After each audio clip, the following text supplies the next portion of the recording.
once heard a colleague to me say that coaching is leadership. Coaching means leadership.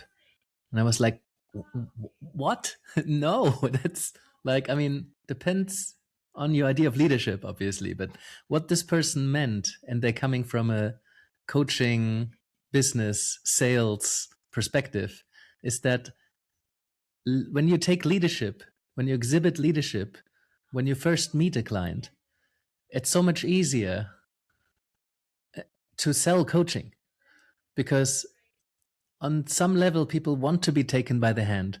They want someone to be confident, to know where this is going. They want to be a coach to be in charge of the process so that they can feel safe in that oh, here's someone who's going to help me sort this out. Even if you don't lead the direction, you lead the process.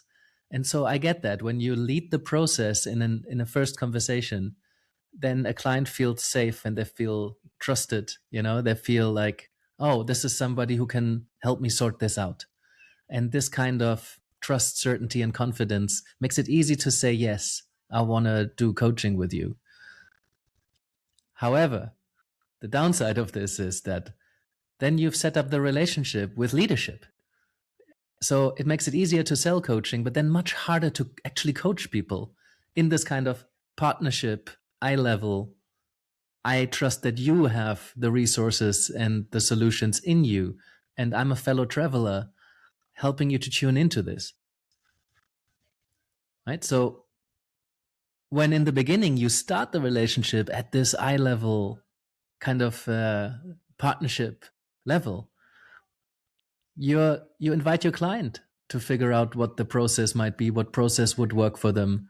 You could even ask your client what the budget they're bringing into this, if your prices are flexible, right? We talked about cadency on a different occasion. How often should we meet? Some coaches might say, we're going to meet twice a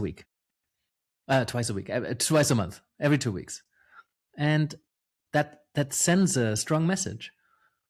I don't know how, that's the truth. I don't know how helpful it will be. How often do we meet? Could be every 2 weeks for you, but every 6 weeks for someone else. So I want to co-create this relationship from the get-go. But that makes it harder to sell, but then easier to coach because you're setting the right tone from the start. So this is the leadership paradox in coaching, as I call it. What's the balance? Well, not what's the balance like, but you can see leadership good, leadership bad, co-creation good, co-creation difficult, challenging, right? So which way are you going to go?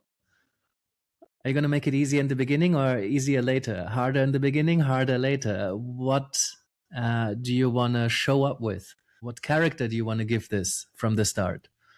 Right. And I think every coach needs to figure this out. But what I want from coaches is to be aware how leadership is influencing their coaching relationship and the sales process.